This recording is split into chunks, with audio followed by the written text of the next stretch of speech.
오늘은 강의 2 전법 교화론 이 교재로 47쪽을 펴보세요. 47쪽. 지금 우리가 하고 있는 주제가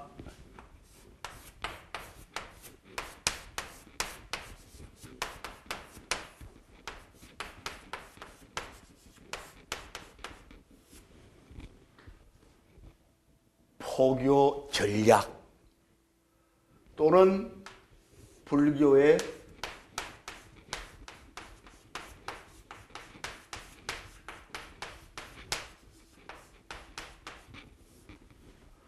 발전 전략. 어떻게 하면 우리 불교를 잘 포교해서 발전시킬 것인가? 그 전략이 무엇인가? 이 전략이란 말은 이제 군대에서 쓰는 말인데 어떤 작전, 큰 규모의 작전. 불교에서는 이런 말 잘 안 쓰고 생소하지만 다른 종교 같은 데서는 흔히 쓰고 있고, 이 전략을 뭐 전쟁하는 것으로 생각하지 말고 포교하고 발전시키는 것도 어떻게 말하면 그것도 하나의 어떤 작전이라고 할 수 있으니까 고지를 정해놓고, 군대에서 전쟁한다고 하는 게 구체적으로 말하면 어떤 높은 고지를 목표로 정해놓고 그걸 점령하기 위해서 이제 나아가는 게 그게 이제 전쟁이고 전투니까, 우리도 불교 포교 또는 불교 발전이라고 하는 높은 이상 봉우리를 고지를 정해놓고 어떻게 그 고지에 오를 것인가, 뭐 그런 의미에서 어떤 전략, 불교적인 용어를 쓰면은 방편,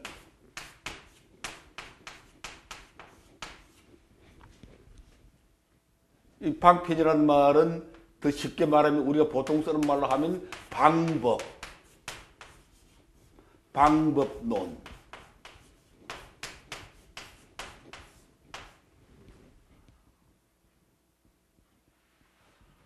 그래서 포교 방법론 또는 발전 방법론, 뭐 이렇게도 얘기를 할 수가 있는데, 그 가운데서 47쪽을 펴보십시오. 47쪽 지난 시간에 우리가 이미 공부한 건데, 중간에 그 사항, 초기 불교의 포교 활동은 개인의 문제, 사회 문제 또는 정신적인 문제, 윤리적인 문제, 사회, 정치, 경제적인 문제 등 인간과 역사 속의 모든 문제를 문제 삼아서 그걸 추구해 간 것이 초기 불교가 성공한 가장 큰 전략이다.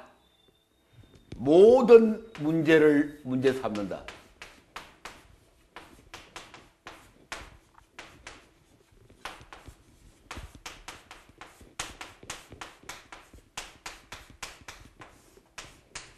이게 아주 이 전략의 포교 전략, 발전 전략의 아주 키포인트입니다. 키포인트, 키워드. 아주 핵심적인 말이다. 어떻게 초기 불교가 그렇게 빛나는 성공을 거둘 수가 있었는가?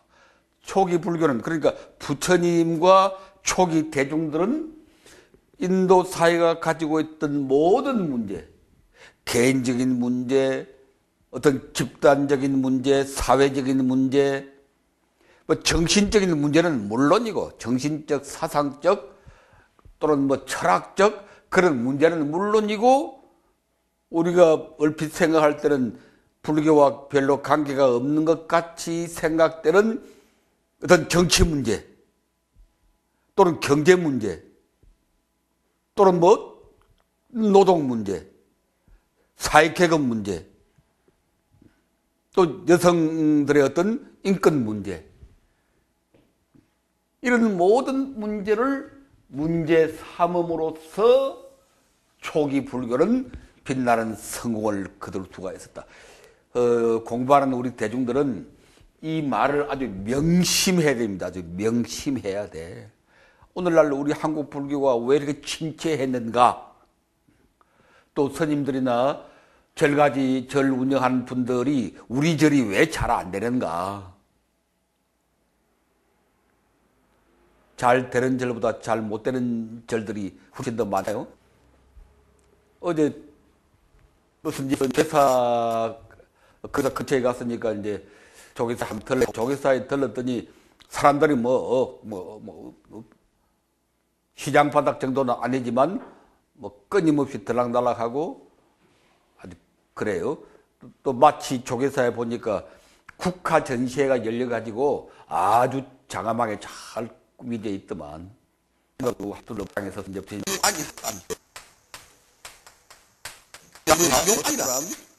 자기들 모습을 보면은 알 수 있어요. 멀리 관찰할 것도 없고, 전국적으로 살펴볼 것도 없고, 우리 절이 지금 어떤가? 우리 절이 지금 번창한가? 사람들이 끊임없이 오는가? 대중들이 끊임없이 절을 찾아오는가? 아니면 참 낙엽 떨어지는 늦은 가을 날씨처럼 썰렁한가?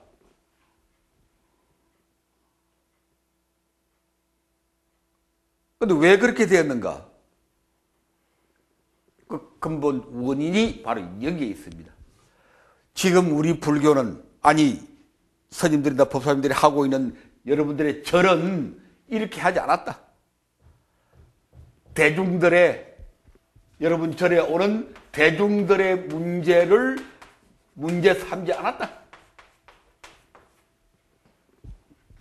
여기는 모든 문제라고 그랬지만 모든 문제는 차치하고, 여러분 절에 오는 그 몇십 명이면 몇십 명, 또는 몇백 명이면 몇백 명, 그 얼마 안 되는 대중들이 지금 어떤 문제로 고민하고 있는가, 이런 문제에 대해서 여러분들이 저를 경영하는 스님들이나 법사님들이나 또는 태고종 종단이나 조계종 종단이나 우리 한국 불교가 이런 대중들의 문제에 대해서 무슨 해답을 제시하고 있는가?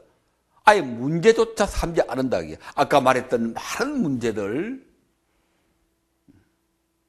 빈곤층의 문제, 또 요새 가장 심각한 사회 문제, 대통령 선거되니까 누구든지 다 입에 올리는 비정규직들의 문제,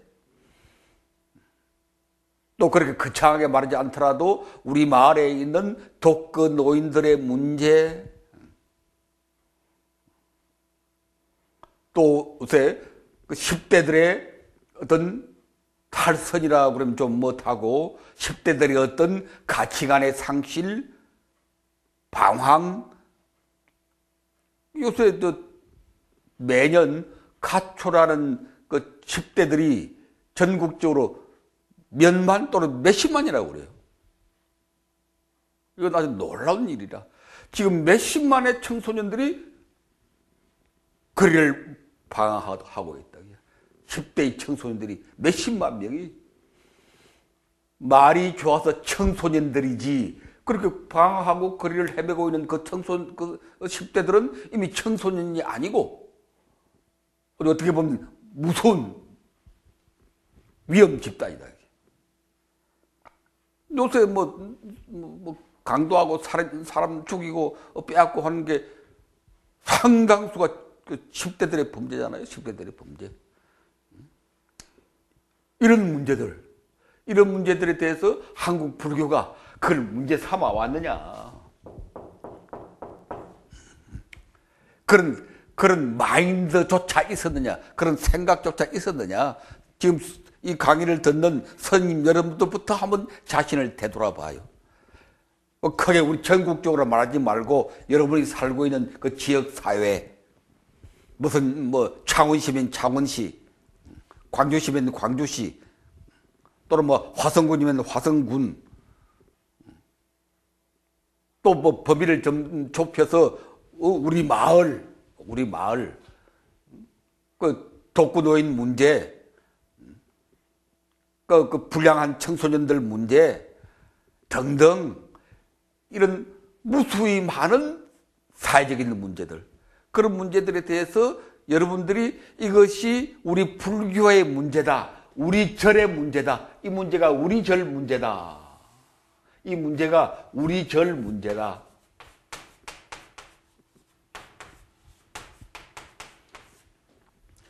이런 생각을 해봤습니까?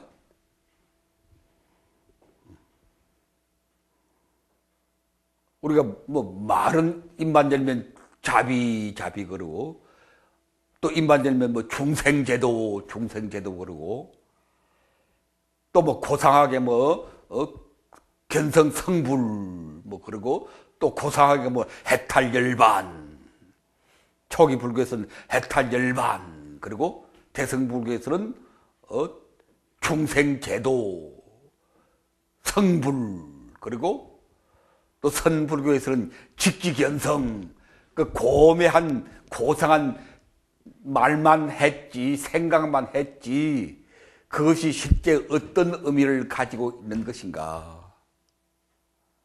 초기 불교의 경우 해탈열반이 뭔가기야?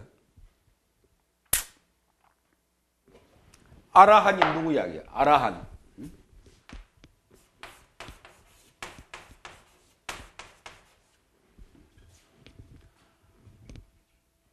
초기 불교가 추구하는 이상적인 존재가 이 아라한인데, 아라한이 누구냐 이게? 지금 그 초기 불교 하는 사람들이 주장하고 또 뭐 주석서를 통해서, 청정도론 같은 그런 주석서를 통해서 해석해내는 그 아라한의 모습을 보면은 뭔지 몰라. 간단히 말해서 어떤 존재인지 몰라. 우리 현실과는 전혀 상관이 없고, 중생의 고뇌와 고통 그것과는 상관이 없는, 마치 신선 같은 생사를 해탈하고, 생사 해탈이 도대체 뭔가 이게? 번뇌를 다 멸진하고, 번뇌 멸진이 도대체 뭐야? 번뇌를 멸진한다는 게, 번뇌를 다 소멸한다는 게 뭐냐기요? 그 아라한이 번뇌를 소멸했으면, 그럼 그 대중들의 문제는, 대중들의 번뇌는 어떻게 돼?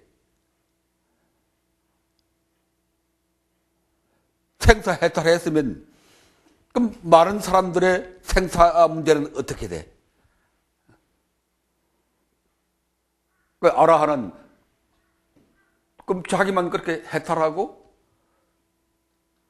자기만 그렇게 번뇌를 다 멀리 여의고 깨끗하게, 그 뭐 신선노름이지. 신선노름이네. 신선노름.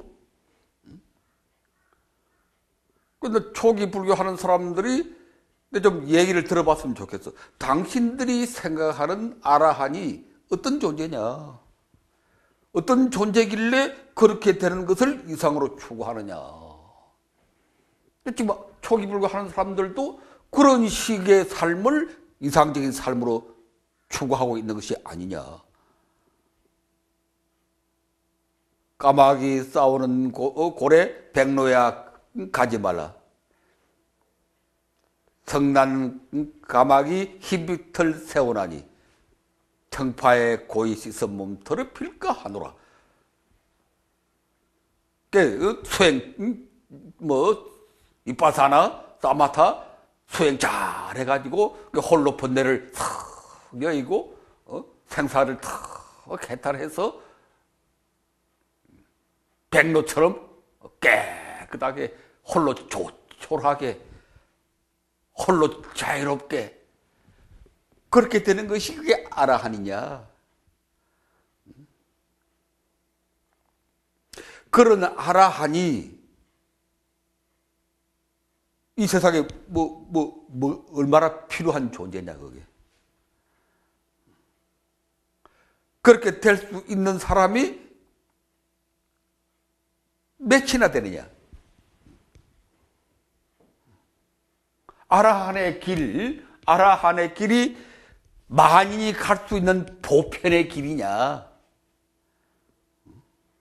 아니면 극히 소수의, 그것도 뭐 출가한 사람만 할 수 있다며? 될 수 있다며? 아라한은?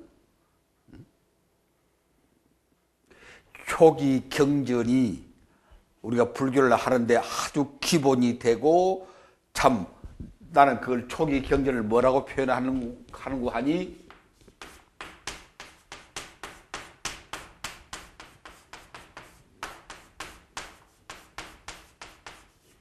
원광이다 그렇게 말하거든.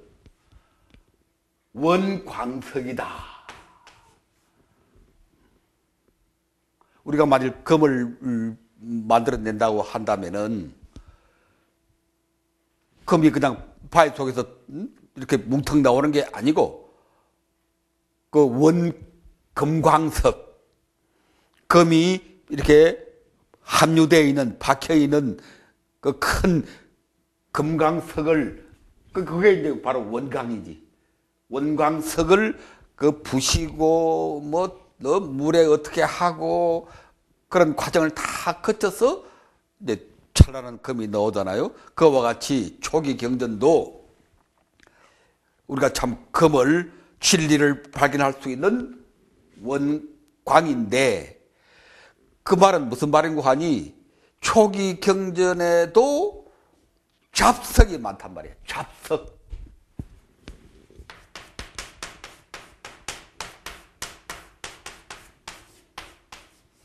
이렇게 말하면 초기 불교 절대적으로 숭상하는 분들은 화를 낼지도 모르는데, 불경스럽다고 어떻게 부처님의 초기 경전을 잡석이 있다고 얘기하느냐, 완전히 순전히 금덩어리인데 이렇게 말할지 모르지만, 뭐 그런 신앙심은 뭐 좋은 것이고, 그런 신앙심을 가지고 경전 대하는 것은 좋은 일입니다. 그러나 우리가 학문적으로 또는 객관적으로 우리가 논할 때는 비판할 것은 비판하고,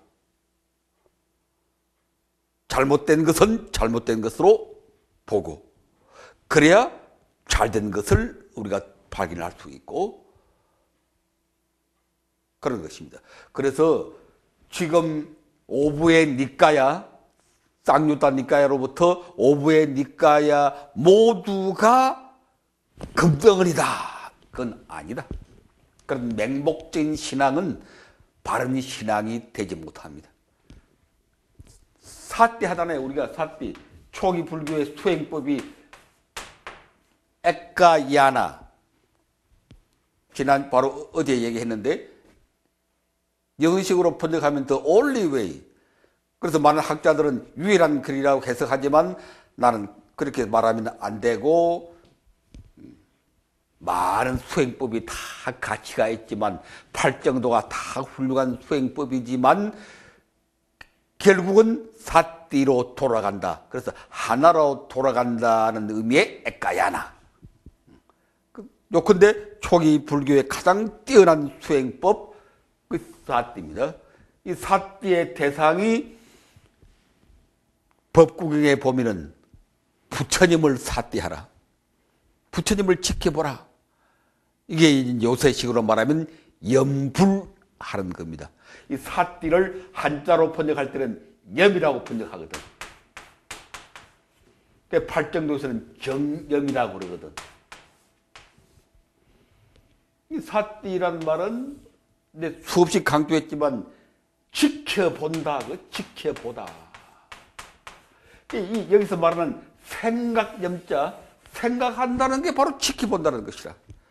생각한다고 하는 게 우리가 그냥 평상시에 이런 생각 저런 생각 이렇게 왔다 갔다 그렇게 생각하는 게 아니고, 딱 목표를 하나 정해놓고 그게 정성을 집중해서 또 마음을 고요히 해서 지켜 바라보는 거, 그게 염입니다. 염. 그래서 이제 그 사띠의 대상으로는 첫째가 이제 부처님 염불이 있고, 두 번째가 이제 담마, 염법이 있어요. 염법. 염법인데 이 염법이라고 할 때 이 법은 이제 부처님의 가르침인데 이게 말하자면 경전인데, 근데 아주 중요한 문제가 있습니다. 경전 그 자체가 곧 법은 아니다. 경전은 사람이 만든 어느 문자로 기록한 것입니다. 그러니까 우리가 쓰는 이 말, 이건 한계가 있다. 아무리 변호사처럼 말을 잘해도 말 가지고 진리를 그대로 드러낼 수 있는가? 아무리 글 잘 쓰는 조정래 씨나 서정주 선생 같은 그런 시인이나 소설가가 아무리 글 잘 쓰더라도 진리 그 자체를 글로 표현할 수 있는가? 그건 한계가 있다. 이건 더 말할 여지가 없죠. 글은 글이고 말은 말이지 그 자체는 아니다. 그래서 선종에서는 글과 말을 버리고 그 자체를 보아라. 그게 이제 사교입선이고 직지견성이다. 직지견성이란 말은 글과 말을 버리고 그건 그 자체가 아니니까 그냥 사정없이 그 자체를 보아라. 그 말이거든, 그게. 근데 그게 너무 또 극단적으로 잘못되니까 그 좋은 말이나 글을 완전히 무시하고 무식하게 덤비는 게 이제 선종의 그 잘못이고 오류고. 그런데 또 한쪽에 이제 교학주의자들은 글이나 경이나 말씀이 오로지 진리 그 자체인 것처럼 또 착각하는 게 또 그건 오류고. 그 교학주의자나 참선주의자는 다 한계가 있는 것입니다. 다. 그걸 알아야 돼. 그걸 알아야 돼. 우리들의 한계가 뭐다? 참선하는 분들은 내가 참선을 열심히 하지만 이 참선의 한계가 뭐다 하는 걸 알아야 그 참선 공부가 제대로 되고, 또 경전 중심의 교학 열심히 하시는 분들은 그 좋은 일이지만 우리가 하는 이 교학 공부가 어떤 한계가 있다는 것을 또 알아야 돼요. 그래 진짜 그 공부가 되는 거라고.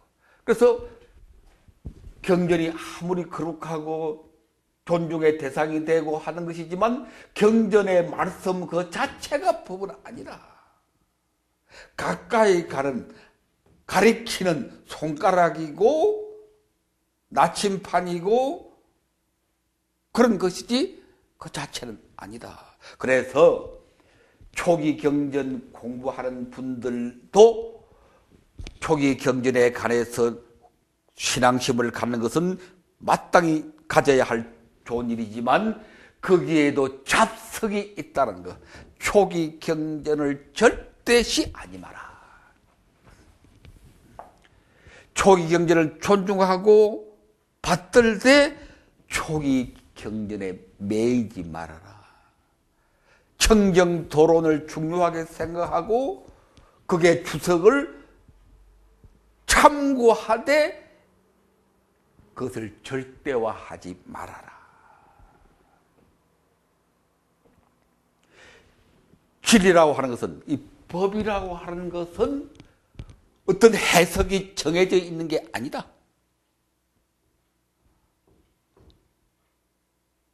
해석이 정해져 있지 않다. 상황에 따라서 무수한 해석이 나올 수가 있는 것이다. 그런데 그게 무슨 책에 청정도론에 이렇게 해석을 했다고 해서 오로지 그것이 진리인 것처럼 착각하지 말아라. 그것은 하나의 해석일 뿐이다. 수많은 해석이 있을 수가 있다. 사람의 병도 암이면 같은 암입니까? 위암이면 같은 위암이냐 말이야. 사람마다 만 사람이 지금 위암 환자라면은 실제로 암 환자들이 많잖아요. 그러니까 만 사람이 위암을 앓는다고 하면 위암의 종류가 만 개요, 만 개. 만개라. 실제로 위암의 종류는 만개단 말이야. 처방도 만개란 말이야. 같은 의사가 그 연세대학의 유명한 위암 전문 의사가 있잖아요. 텔레비에 자주 나오대. 그 사람이 하루에 5건가 6건 이렇게 수술하고 한다는데 참 놀라운 일인데, 그러나 그 사람이 대하는 환자에 대한 그 수술법은 만 사람이면 수술법도 만 가지다. 다 다르다. 진리에 대한 해석은 다 오로지 이것만이 진리에 대한 바른 해석이다. 청정도론만이 바른 해석이다. 구사론만이 바른 해석이다. 그런 어리석은 생각을 하니까 그게 매여버리고 그야말로 손가락에 매여서 달 볼 줄 모르고, 그래서 초기 경전이 거룩하고 우리가 참 작업을 하는데 자료로 삼아야 할 원광이지만, 원광이니까 그게도 잡석이 끼어있는 것이다. 그래서 그 잡석을 가려낼 줄 알아야 되는데, 돌아와서 초기 경전에 보면 아라한은 출가한 스님들만 아라한이 되게 돼 있어. 내가 다 조사를 해봤거든. 근데 이것은 출가한 스님들만이 아라한이 될 수 있다는 이런 생각은, 이건 부처님 생각이 아니라, 부처님은 모든 사람에게 해탈의 길을 열어놨거든. 그게 아라한이든지 그게 성불이든지 뭐든지 하여튼 좋아. 그러나 모든 사람들에게 해탈 열반의 길을 다, 견성 성불의 길을 다 열어놨거든. 그래서 부처님의 가르침 진리거든. 몇 사람에게 해당되는 것은 우리가 보편적 진리라고 할 수가 없어요. 스님들만 할 수 있는 해탈, 열반, 아라한, 그건 가짜다기야. 그건 가짜다기. 진리의 첫째 번 조건은 보편성입니다. 보편성. 누구나 진리라고 인정할 수 있는 것. 누구나 진리대로 살면은 아라한 될 수 있는 것. 누구나 진리대로 살면 부처님 될 수 있는 것. 그게 진리라. 진리의 생명은 보편성에 있는 것입니다.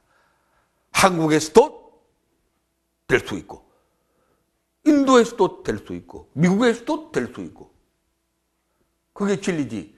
인도에서만 될 수 있고, 한국에서는 안 되고, 스님들만 될 수 있고, 속인들은 안 되고, 그것은 진리 아니다. 거기서부터 초기 불교는, 초기 불경은 오류를 범하고 있는 것입니다. 오류를. 그래서 다시 돌아와서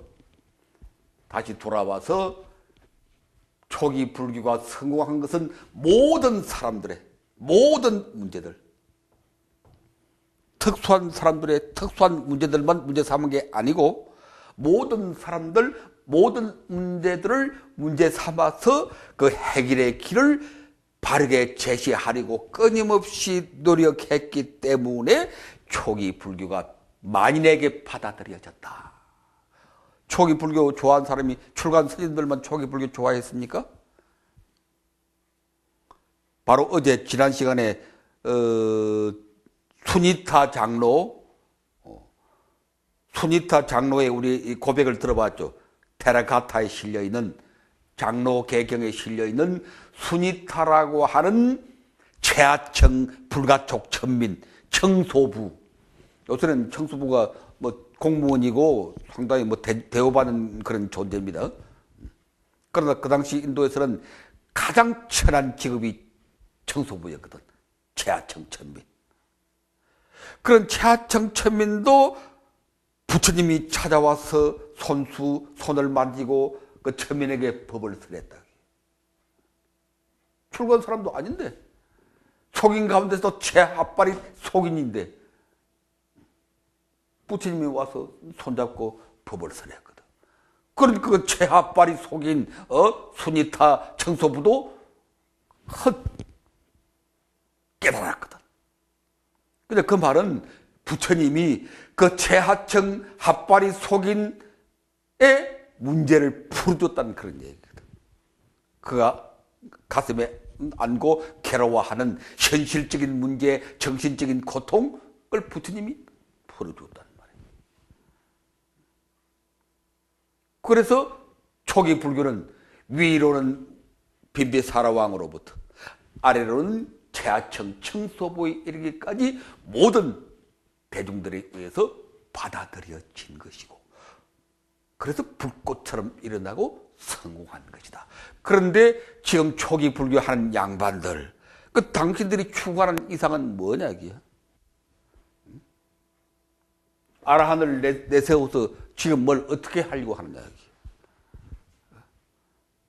그래 위파사나나 사마타 열심히 하는 그런 소수의 청정한 수행자들만 아라한 되고 그 사람들만 생사해탈하려고 하는 게 당신들의 이상이냐, 당신들의 목표냐, 그런 불교를 지금 하고 있느냐, 그게 부처님의 불교라고 생각하느냐. 착각하지 마라. 착각하지 마라. 나는 이 아라한 불교를 부정하는 게 아닙니다. 아라한 불교에 대한 초기 불교하는 사람들의 잘못된 해석을 나는 비판하는 거라고. 해석이 잘못되어 있어. 아라한이 그런 존재가 아니라 지금 당신들이 생각하는 초기 경전에 기록되어 있는 또는 뭐 청정 도론에 해석되어 있는 그 아라한이 아라한의 참모습이 아니다. 이건 아주 중요한 얘기입니다.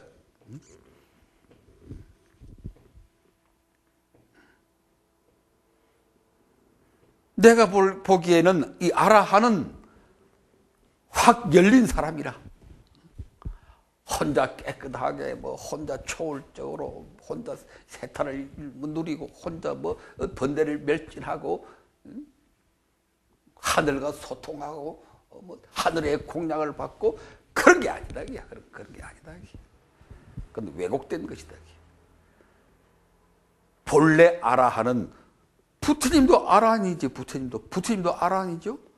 부처님을 뭐라고 그래요? 대아라한이라고 그래. 대아라한.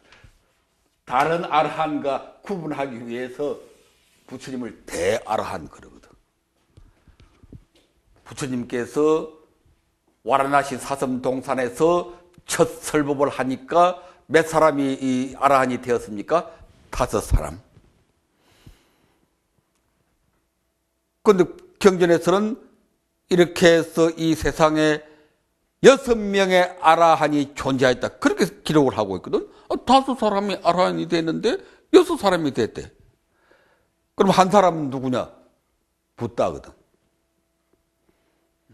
붓다까지 포함해서 이 세상에 6사람의 아라한이 있었다.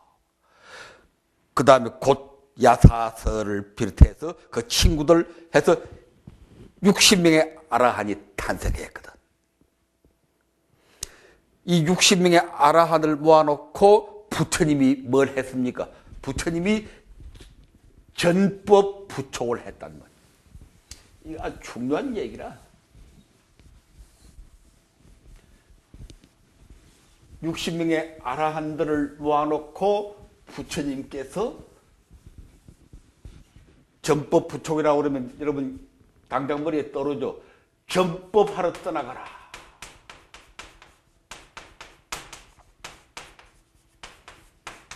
이거는 내가 무수히 반복한 얘기니까.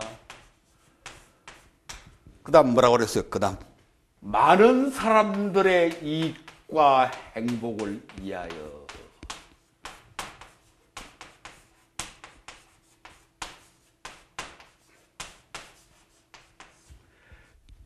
세상에 대한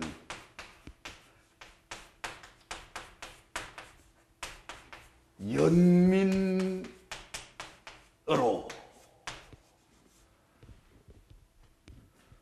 둘이서 한 길로 가지 말라.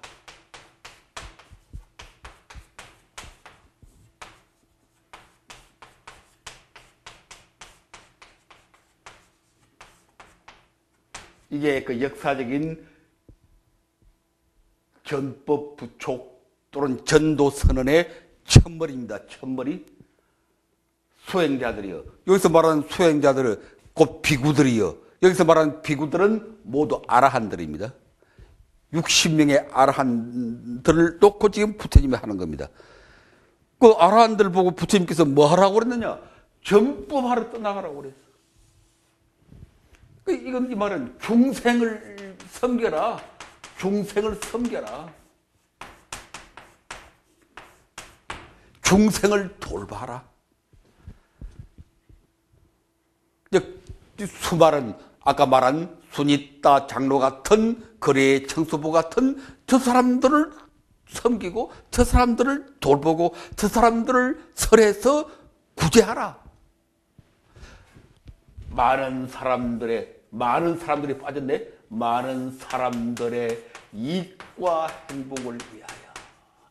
이것이 불교의 바로 이게 불교의 본래 면목이다.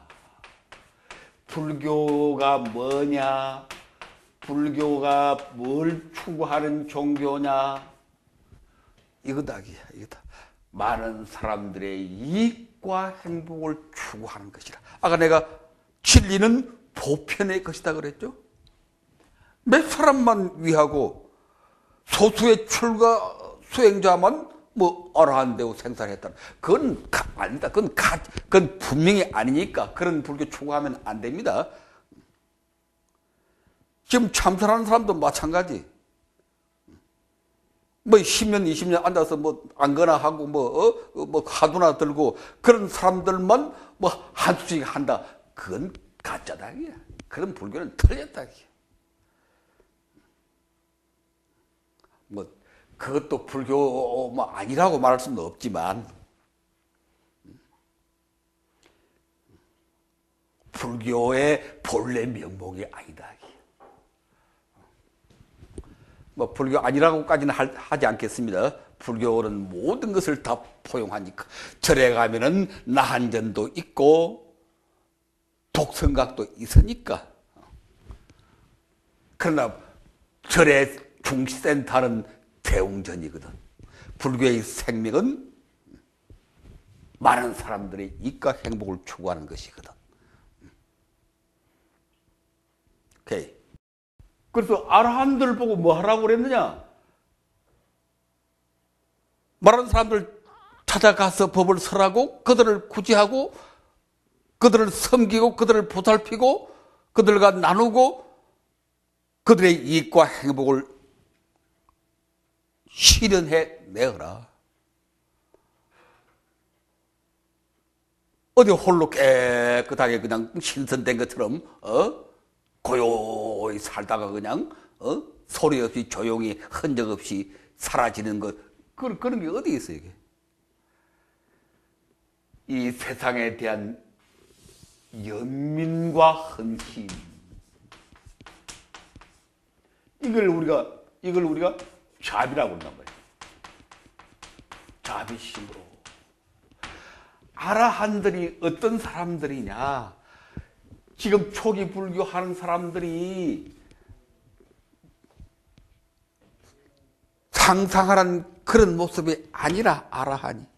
아라한은 이 세상에서 사람들 속에 들어가서 그들과 고락을 함께 하면서 그들의 문제 삼으면서 그들의 아픔을 같이 아파하면서 부처님의 법을 통해서 그 문제를 해결하고 그들을 불쌍히 여기고 자기를 바쳐 헌신하는 아라한은 헌신 대중들이다.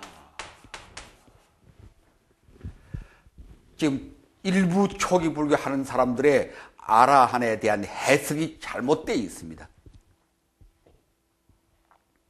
아라한은 뭐 특별한 존재고, 아라한 하면 모든 뭐 세상과의 인연 다 끊어버리고 모든 번뇌 다 벗어나고 홀로 고고히 뭐 별처럼 빛나는 그게 잘못되었다.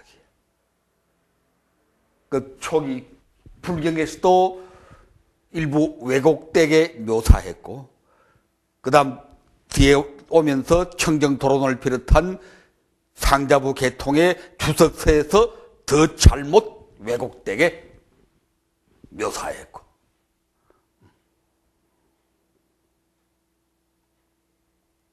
자기 혼자 깨끗하게 그냥 청정하게 그냥 사는 것으로 아라한 상이 그려진 것은 그건 큰 오류이다.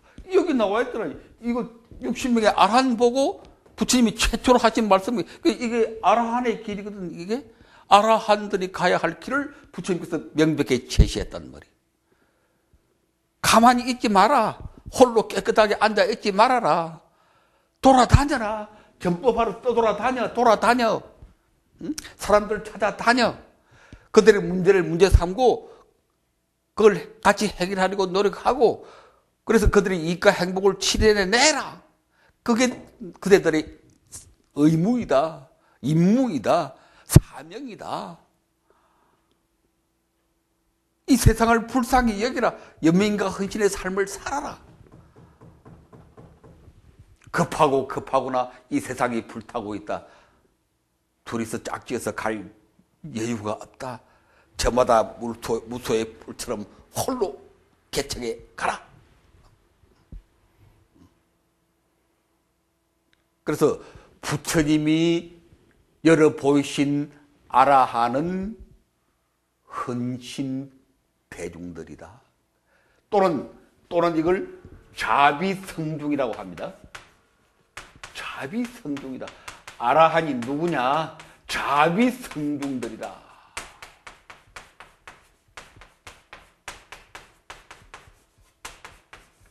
아라한을 자비성중이라고 합니다. 헌신 대중. 아라한에 대한 해석부터가 잘못되어 있다. 내가 또 이렇게 얘기하면 또 초기 불교하는 사람들, 뭐 청정도례는 이렇게 나와 있습니다. 그건 너희들 생각이지. 그건 청정도론 쓴 사람 생각이지. 부처님 생각이 아니다. 그걸 어떻게 압니까? 여기 나와 있잖아. 여기 나와 있잖아. 내가 뭐 지어서 말하나? 쌍누따 니까야 빠싸 쏘따 찾아보라고.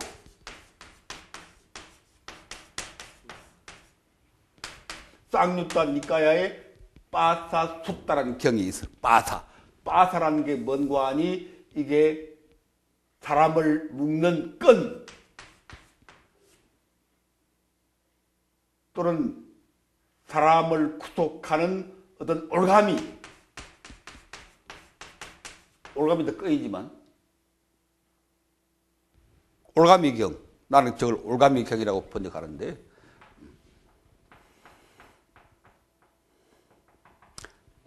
아라한들은 이미 올가미를 벗어났거든. 그 올가미가 무슨 올가미일꼬? 이 올가미가 뭐가 올가미겠어요? 우리를 구속하는 얼굴 매는 올가미가 뭐겠어요? 이게 이기주의다. 이게 이기주의다. 탐진치다. 이게 아라하는 어떤 사람이 오늘 아주 중요한 얘기 나왔네. 오늘 1시간 이게 주제를 해도 좋겠구만. 초기 불교 하는 사람들이 초기 불교를 모르고 왜곡시키고 그러면서 초기 불교 제일이라고 저거 정통이라고 주장하고, 내가 여러 번 얘기했지만 나도 평생을 초기 불교 한 사람이라. 그런데 나는 처음부터 초기 불교를 그렇게 안 했어. 44, 5년 전부터 초기 불교 하면서 처음부터 그런 초기 불교를 안 했다.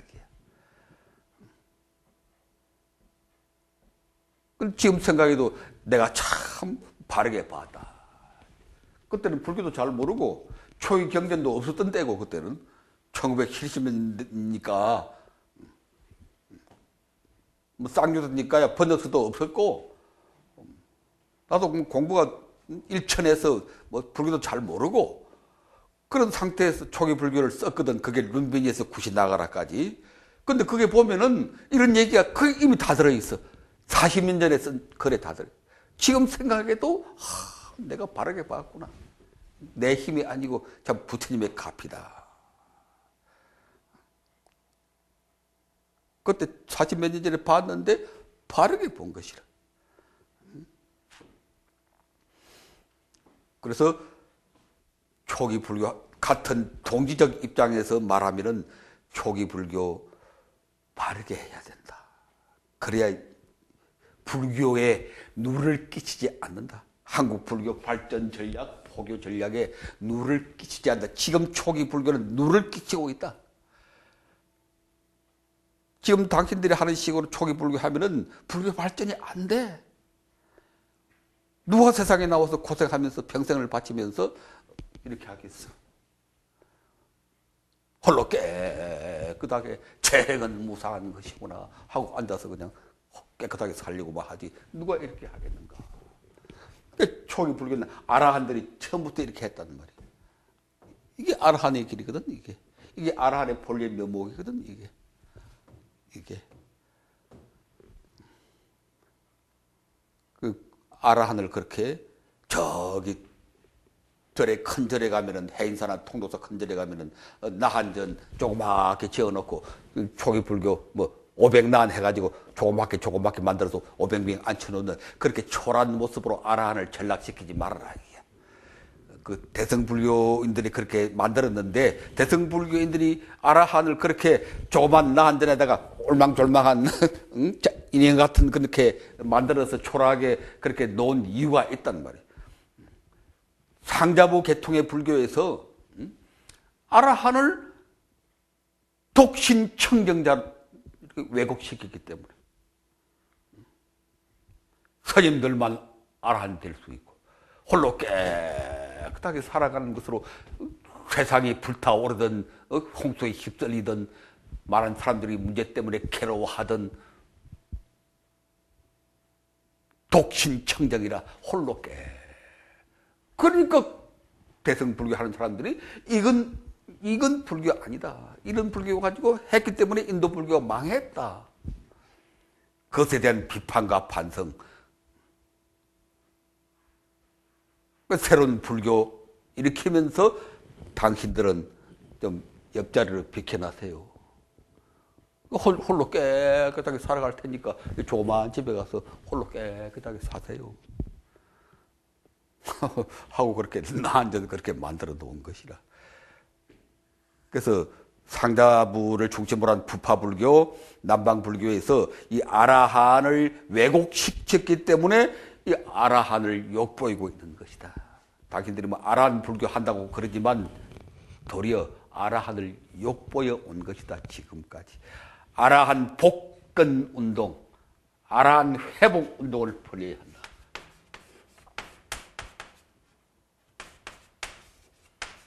지금까지 대승불교 하는 사람들이 아라한 불교 했으면 안 된다. 그렇게 아우성을 쳤거든. 근데 그것도 잘못이라. 왜? 부처님이 아라한인데? 그 아라한 불교 잘못됐다. 그럼 그 부처님 잘못됐다는 얘기라? 아라한이 이상이 아니다. 그러면 부처님이 이상이 아니다 하는 그런 얘기라? 그럼 대승불교 하는 사람들이 왜 그렇게 했느냐? 아까 얘기했지. 상자부 계통, 부파불교 사람들이 아라한을 왜곡시켰기 때문에 독신 청정자로 왜곡시켰기 때문에 이런 본래의 정신을 버리고 그래서 대승불교 하는 사람들이 비판을 했거든. 그런데 그것은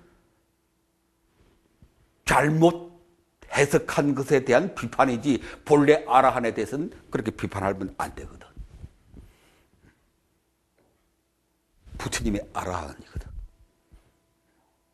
아라한 본래 대종이거든. 여기 나와 있잖아. 여기 나와 있잖아. 이게 내 얘기가 아니라 여기 나와 있잖아. 이 60명의 아라한 보고 한 소리라고 빠싸 쏟다.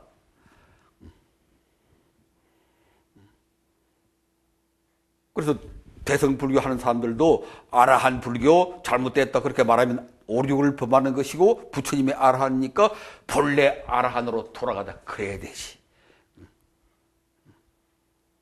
그러니까 아라한은 부파불교나 대승불교나 선불교나 우리 시대의 불교나 다 받들어야 할 고귀한 이상이라. 바르게 보면 그런 것이다. 그 왜곡되게 잘못 보니까 아라한인 제일이네. 또 한쪽에서는 아라한 아니네. 이렇게 해서 패를 가려고 싸우는데 그것은 아직 바로 보지 못했기 때문에 바로 볼 눈이 띄지 못했기 때문에 그런 것이고 부처님 마음으로 돌아가서 부처님 말씀으로 돌아가서 바로 보면은 다 하나가 되는 것이다. 초기 불교하는 사람들도 아라한 바로 보고 이 길로 나오고 이 길로 나오고 대승불교 하는 분들도 아라한 높이 받들고 왜? 아라한은 본래 헌신대중이고 자비성중이니까 불보살이 추구하는 이상과 같은 것이거든. 아라한이 대승불교에 와서는 보살이 된 것이고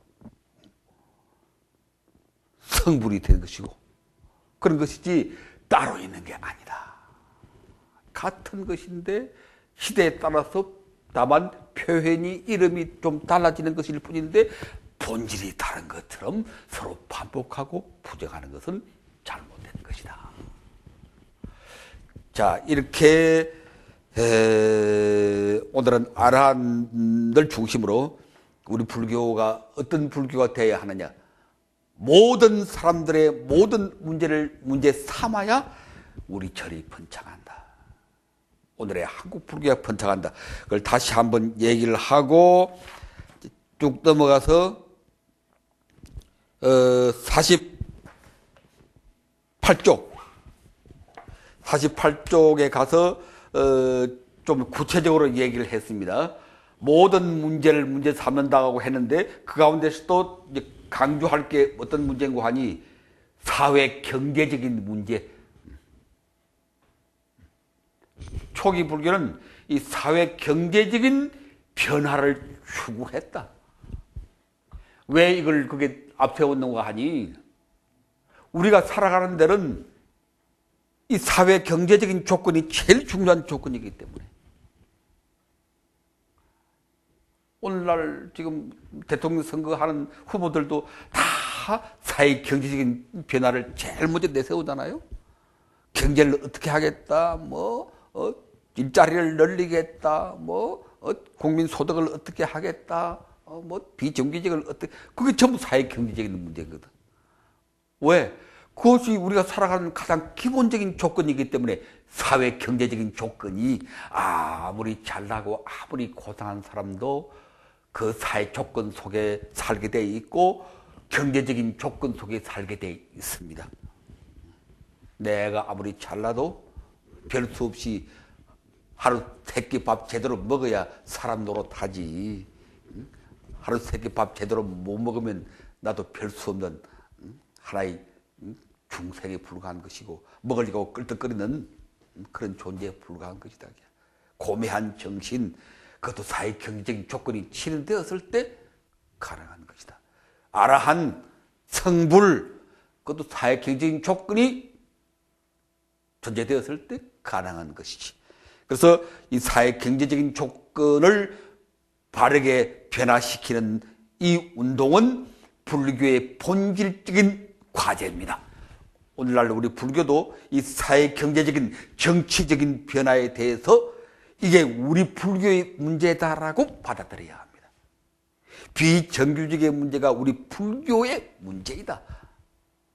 대통령 깨끗한 사람 바르게 뽑는 것이 우리 불교의 문제이다라고 알아야 합니다. 왜? 그런 조건이 전제되지 아니하면 수행도 안 되고 아라한도 못 나오고 성불도 안 되고 하기 때문에 아무리 지가 잘났다고 뻗어봤자 북한에 갖다 놔봐.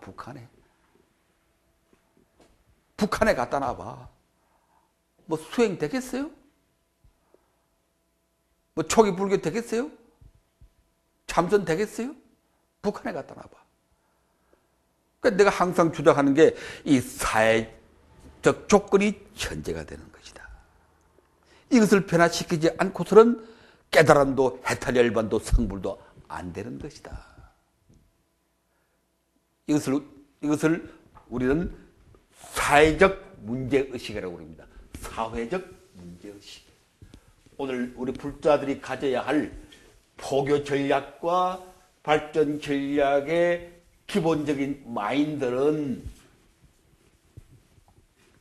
뭐 하나하나 자세히 다 거론할 것 없이 기본적인 마인드는 사회적 문제의식.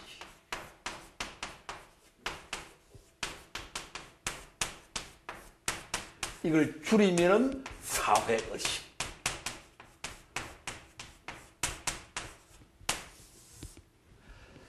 이게 전략의 키워드입니다.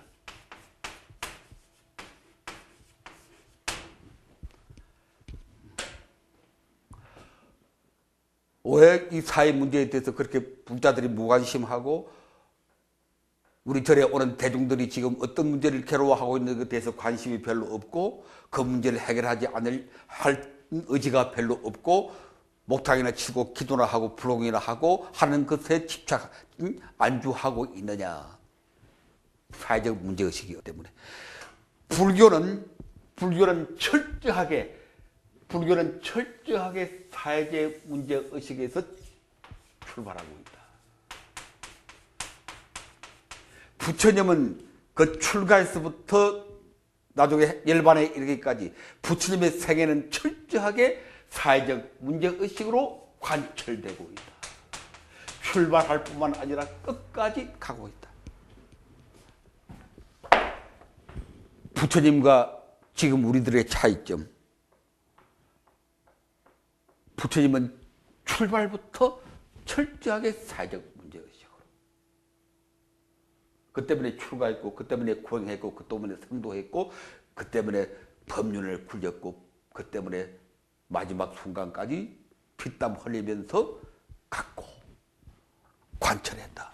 그래 지금 우리는 불교하는 사람들 사회적 문제의식이 없다. 초기 불교하는 사람들이 왜 아라한을 그렇게 만들었느냐. 독신청정한 고매한 신성 같은 존재로 만들었느냐. 사회적 문제의식이 없기 때문에. 참선하는 사람들이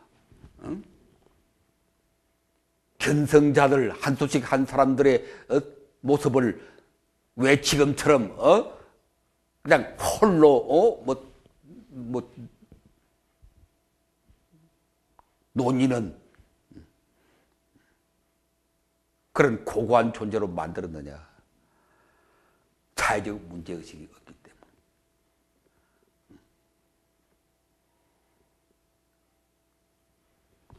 이게 오늘 강의의 그냥 결론이라고 할 수 있습니다. 우리가 이 시대에 어떤 문제를 문제 삼아야 할 것이냐. 사회적 문제의식이 있어야 된다. 사회적 문제의식이 없으면 불교 안 된다. 수행 안 된다. 아라한도 안 된다. 성불도 안 된다. 한소식도 안 된다. 해봤자 그 별것 없다. 사회적 문제의식 없이 어떻게 해봤자 아라한 해봤자 그 별것 아니다. 그런 아라한들 나와봤자 조금 영향을 끼치겠지. 그 변두리 조금. 그거로 끝이다. 그런 성불, 그런 부처 나와봤자 별것 없다. 그런 대자유인, 무위진인 선에서 주장하는 나와봤자 별것 없다. 지 혼자 좋다고 한다. 주변에 조금 해인사하면 해인사 안에 조금 그런 정도겠지. 그 모두가 무엇 때문에 그러더냐? 치열한 사회적 문제의식이 없기 때문에. 이걸 좀 불교적인 표현으로 한번 바꿔보면 이것은 중생의식이 없기 때문에. 많은 사람들, 아까 부처님, 많은 사람들이라고 하는 생각이 없기 때문에 바후자나, 바후, 많은 자나 사람들, 우리가 불교를 할 때는 어떤 불교를 하든 어떤 수행을 하든 무엇을 추구하든 반드시 우리 마음속에는 많은 사람들에 대한 생각이 다 등불로 빛나야 합니다. 그게 전제 조건이 돼야 돼. 뭐 고상한 말로 하면 중생의식, 요새 말로 하면은 사회적 문제의식, 사회의식. 그런 의미에서 이 사회적 경제적 변혁을 추구했다는 얘기인데, 여러분들이 자세히 읽어보고 50페이지에 가면은 경제사상 같은 말이 나오는데, 막 그런 것은 뭐 간단히 뭐 강의해서 끝날 문제가 아니니까 이런 문제의식을 가지고 불교는 사회 경제적인 변혁을 중요한 포교 전략으로, 발전 전략으로 추구했구나, 부처님 당시에. 그래서 초기 불교는 인도 사회를 사회적으로, 경제적으로, 정치적으로 바꾸는데 크게 기여하였다. 구체적인 내용은 여러분들이 지금 가지고 있는 이번 학계에 산 초기 불교의 사회적 실천, 그 책에 구체적으로 체계적으로 정리가 되어 있으니까 그걸 보면은 내용은 더 말하지 않겠습니다. 다음 51쪽에 가서 초기 불교의 포교 전략, 발전 전략은 첫째는 모든 문제를 문제 삼는다. 다음 두 번째는 가장 중요한 조건인 사회 경제적인 변화를 추구하였다.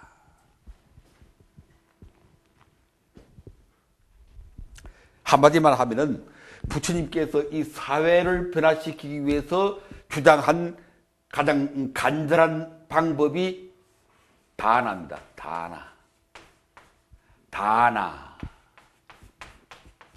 다나가 뭐죠 이게? 보시.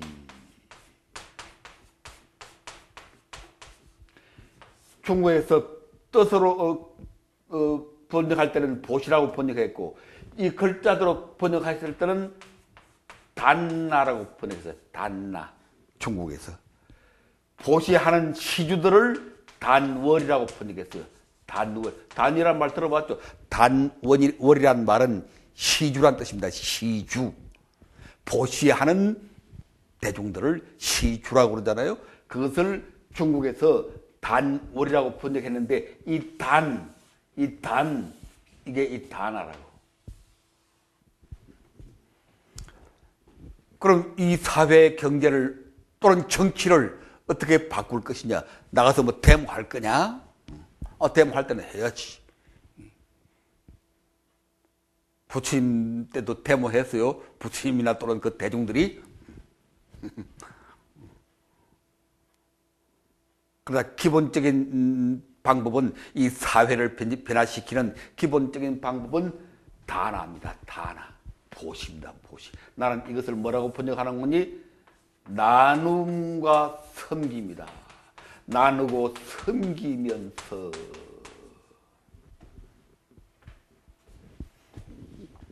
불교는 이 사회를 또는 이 경제를, 이 정치를 어떻게 변화시키느냐, 투쟁해서 변화시키느냐, 그건 불교적인 방식은 아니고, 불교가 이 사회를 변화시키는 방식은 기본적으로 다나이다. 나누고 섬기면서. 나누고 섬기면서. 그거 하나 강조해놓고, 다음 세 번째 전략으로서 51쪽 위에 보세요. 파사현정이다. 파사현정으로서 불교를 널리 퍼뜨리는 전략을 삼았다. 파사현정이라는 말 알겠죠? 삿된 것을 파하고 정법을 드러내는 것이다. 삿된 것이 무엇이냐? 간단히 말하면 외도들의 사견입니다. 사견을 파하고 정견으로 팔정도의 천머리 정견이죠. 그 정견이란 말 앞에 사견을 파한다, 파사란 말이 들어있어요. 파사 정견이다 그래야 돼. 파사. 파란 말은 부시는 거야. 파괴하는 겁니다. 뭘 파괴하느냐? 사견을 파괴하는 겁니다. 사견을 때려 부시는 거라. 사견을 때려 부심으로써 정견을 드러내는 게 파사현정입니다. 가만히 있어서 정견이 드러나는 게 아닙니다. 왜? 우리들의 생각은 지금 이 사회 사람들의 가치관은 사견으로 가득 차 있기 때문에, 그게 중생의 경계이기 때문에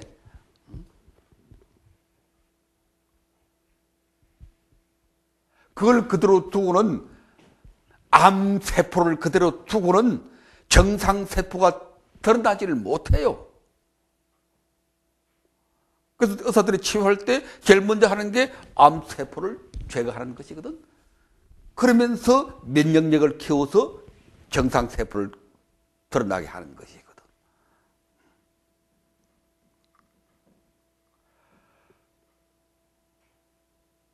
그럼 우리 시대가 직면한 사견이 뭐냐?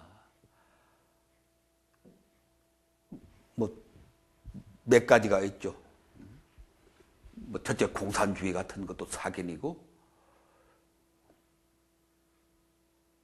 유물론, 뭐 공산주의라 그러지 말고 그건 정치적인 용어니까 사상적인 용어로 유물론. 인간의 가치는 오로지 물질에 있다. 그건 인간의 존엄성을 하나의 물질적 차원으로 전락시키는 것이기 때문에 밥만 먹이면 다 행복하다. 그건 돼지네. 아니, 요새는 돼지도 밥만 줘서는 행복하지 않아요. 요새 돼지는 깨끗하게, 요새 돼지는 깨끗하게 해줘야 돼지도 기분 좋아하고 새끼도 잘 놓고 그렇지. 옛날처럼 그냥 어디 지렁타에 넣어놓고 밥만 꿀꿀 준다고 돼지가 좋아하는 게 아니라고. 그 유물론. 또 하나 뭡니까? 우리가 파사해야 될 유실론. 유실론. 구체적으로 말하면 기독교, 이슬람교. 그런 유실론인데, 왜 뭐 남의 종교를 부정하느냐, 뭐 그런 얘기하고는 차원이 다른 정견이냐 사견이냐 하는 문제에 있어서 이제 우리가 제일 처음 유물론을 들었고, 그 다음 유실론을 들었고, 하나 더 든다면은 허무주의.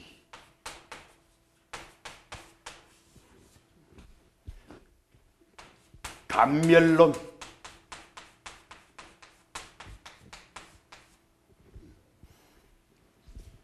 우리 불교 하는 사람들 중에도, 초기 불교 하는 사람들 중에도 저 단멸론에 빠져 있는 사람들이 상당 부분 있다고 그러는데, 그건 아주 염려스럽습니다. 그럼 불교는 절대로 그런 것이 아닙니다. 파사해야 합니다. 이 하나하나가 왜 사견이냐 하는 것은 지금 뭐 새삼스럽게 뭐 논할 겨를도 없고 이미 다 알고 있는 것이기 때문에, 뭐 이러한 사견에 대해서 용기 있게 우리가 혁파하고 나서야 한다. 종교로서 남의 종교를 존중하는 것하고, 그리고 함께 평화롭게 지내는 것하고, 하나의 어떤 가치관, 하나의 사상으로서 잘못된 것을 비판하고 바로잡는 것은 그건 별개의 문제입니다. 우리가 종교로서는 기독교 존중하고, 이슬람교, 아무리 이슬람교가 우리 불교를 파괴하고 불상을 파괴하고, 아무리 기독교가 우리 절에 뭐 불상을 뭐 욕보이고 절을 훼손하고 그렇게 하더라도 그건 뭐 일부 잘못된 자들의 소행이니까 우리 이웃 종교로서 친구로서 기독교를 존중하고 이슬람교를 존중해야 됩니다. 괜히 기독교 미워하고 외면하고 그러는 것은 비불교적인 사고방식입니다.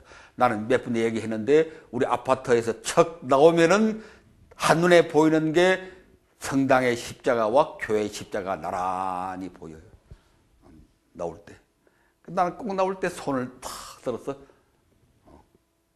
친구들 안녕. 오늘도 나오면서 그 딱 한눈에 들어와요. 바른 쪽에 성당의 십자가가 있고 전면에 교회의 십자가가 있어. 십자가는 십자가도 모양이 좀 다르대. 성당의 십자가하고 교회 십자가하고 그 보고 손을 흔들면서 친구야 안녕. 친구거든. 그런 평화적인 공존적인 입장하고 진리 문제의 가치관의 문제에 들어가서 신이 있느냐 없느냐, 인간의 본질이 무엇이냐 하는 그런 기본적인 가치관의 문제에 있어서는 냉철하게 아닌 건 아닌 것이다 하고 우리가 비판하고 바로잡아주고, 이거는 별개의 문제인 것입니다. 그런데 초기 불교 부처님께서는 이런 문제에 있어서 아주 단호하게 외도를 혁파했습니다. 육사외도를 비롯한 잘못된 가치관, 사견들을 사정없이 혁파하고 전견을 드러내 보였다. 다음 마지막으로 53페이지. 초기 불교가 성공한 이유 가운데 하나가 민중신앙을 수용했다는 겁니다. 당시 인도는 뭐 수천 년 동안 베다를 중심으로 한 브라만교가 발전되어 왔고 또 수많은 민중신앙이 발전되어 왔습니다. 그 가운데 하나가 당시 인도 민중들이 가장 갈망했던 게 생천이라, 생천. 하늘나라에 태어난 것. 요새 우리나라도 천국 가기 원하는 사람들 많잖아요. 당시 인도 민중들이 절대, 지금도 인도에 가면은 대부분의 인도 민중들이 생천을 갈망합니다. 당신 죽어서 어떻게 되고 싶습니까? 그럼 하늘에 가서 태어나고 싶다. 생천. 근데 부처님은 이거 일종의 이제 민중신앙이잖아요. 부처님은 이것을 잘못됐다고 부정하지 않았습니다. 이것을 불교적으로 받아들였어. 민중신앙의 불교적인 변화, 그렇게 표현하는 게 좋겠네. 그때 인도의 브라만교를 비롯한 전통 종교에서는 제사를 잘 지내야 생천한다고 그랬어. 신에게 제사를 잘 지내야 생천한다. 그리고 돈 많은 사람이 생천하게 돼 있어. 재물을 근사하게 장면해가지고 그때는 동물을 주로 불에 태워서 제사를 지냈거든. 동물 희생 제사, 야진이야. 장인했거든. 부처님이 아무리 생천의 민중적 염원을 받아들이더라도 그 방법을 그대로 두면 그건 삿된 것이거든. 그래서 부처님께서는 생천은 인정하되 방법을 바꿨습니다. 방법을. 이거 여러분 이미 우리가 공부했죠. 뭐라고 바꿨습니까? 보시, 다나, 여기 다나가 나와. 그 다음 두 번째가 신라. 보시고, 시, 개. 신라는 개율입니다. 개율. 그러면 생천이다. 민중들이 그렇게 갈망하는 이 생천의 이상을 부정하지 않았습니다. 요새 우리 불교하는 분들도 천국 가고 싶다. 그런 말 듣고 그 잘못된 거라고 이렇게 말하면 안 됩니다. 천국 가고 싶은 것은 모든 사람들이 다 갈망하는 겁니다. 불교도들도 다 그 하늘나라에 가는 거 다 생각하고 원하고 있어요. 그걸 무조건 잘못된 거다. 사견이다. 그렇게 말하면 그건 잘못된 겁니다. 그걸 받아들여야 합니다. 받아들이되 불교적인 변화. 어떻게 해야 생천할 수 있느냐. 동물 잡아 죽여봤자 그것은 살생의 업을 더해서 윤회에 빠질 뿐이다.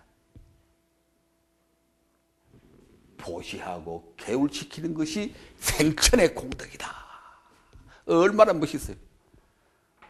그러니까 생천을 갈망하는 많은 민중들이 불교로 왔습니다. 왜? 저쪽에 제사 지내려면 돈 필요하거든.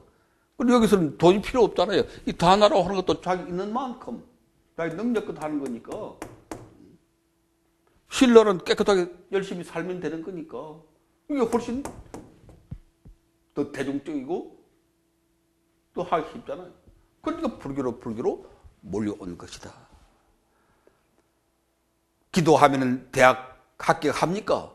합격한다고 그래야 돼. 그래놓고 좋은 방법으로 부처님께 열심히 기도하는 것과 더불어 힘껏 이웃에게 나누고 깨끗하게 살면은 그러한 염을 능히 성취할 수 있다.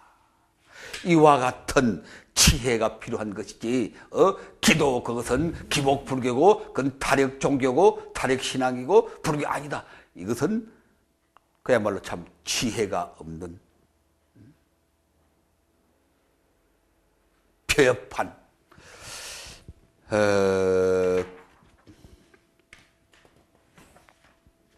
마지막으로,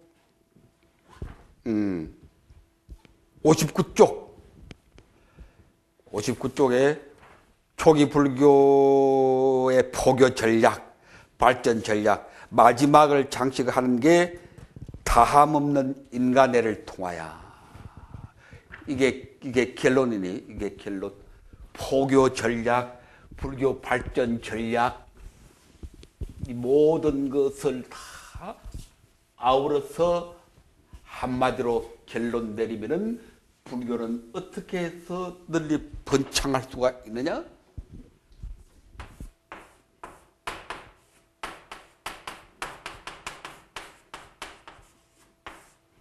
다함없는 인간의, 다함없는 중생의, 인간만이 아니니까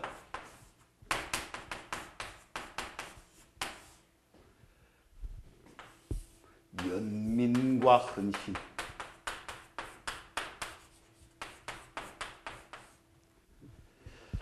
이게 이번 강의의 결론이고 어떻게 보면은 불교의 결론이다. 불교 왜 하느냐, 수행 왜 하느냐, 여기로 돌아가기 위해서 인간의 실현, 모든 생명들에 대한 끝없는 사랑, 연민과 헌신의 삶으로 살아가는 것. 자, 오늘은 여기까지 해서 이제 전법 교화로는 다 마쳤습니다. 다 마쳤으니까 다음부터는 2학기에 배포했던 그 교재를 가지고 공부를 계속하도록 하겠습니다. 여기까지. 마반야바람이 행복하십시오.